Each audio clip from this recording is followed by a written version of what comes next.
The dark empath. I've had a hard time making this video. Keep going on with no sound. So anyway, hopefully this time it sticks. The dark empath. What is a dark empath? I find it intriguing. This isn't a term that is used in the psychological world at all. So it's something somebody came up with, and I'm going to argue that it sounds just like a covert narcissist to me. But here's the traits, and you can decide on your own, of the dark empath. So, number one, they don't like to be around crowds.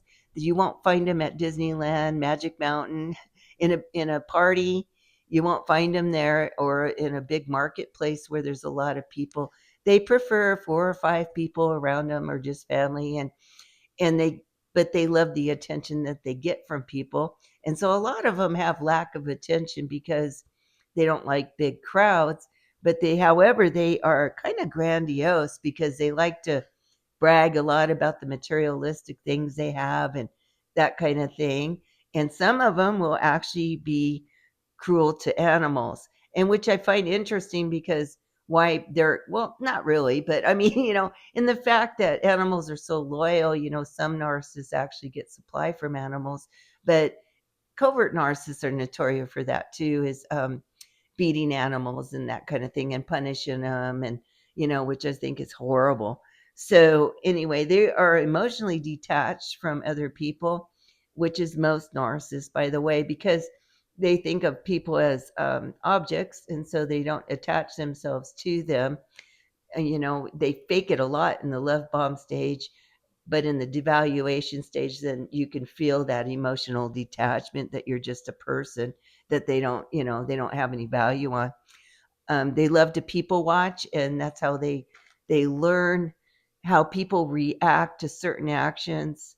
And so they learn that by people watching, and so they watch people on how they react to other people and that kind of thing, and it kind of makes them fit in. So there's that. They are very manipulative.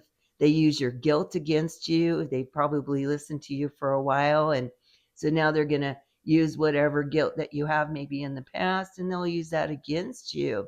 They will use your own empathy against you because they have learned that if they something happens, they're going to get attention for it because you'll use empathy to console them, and they actually get supply from that.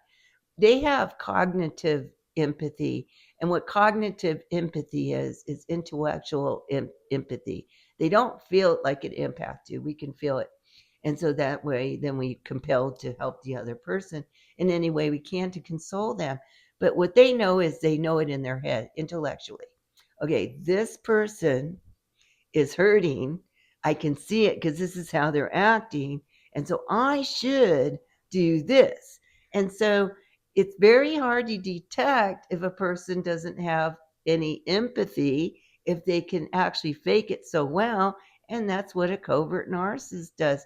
Because a covert narcissist is very hard to detect. They're very slow in their manipulation. They're not really blatant like other narcissists. And yet, so when you think back, when you get out of the relationship and you're thinking back, you're like, but they consoled me when I lost my mom and dad, or they consoled me when, I fell and broke my hip or whatever, and but not really. It's because it's a learned thing. So it's an actor acting is what that is. So anyway, I hope that this answers a lot of questions. And again, I think it's a covert narcissist, but it's a term, dark empath. So I hope I explained it well. And if you like this content, please like and subscribe. Thanks.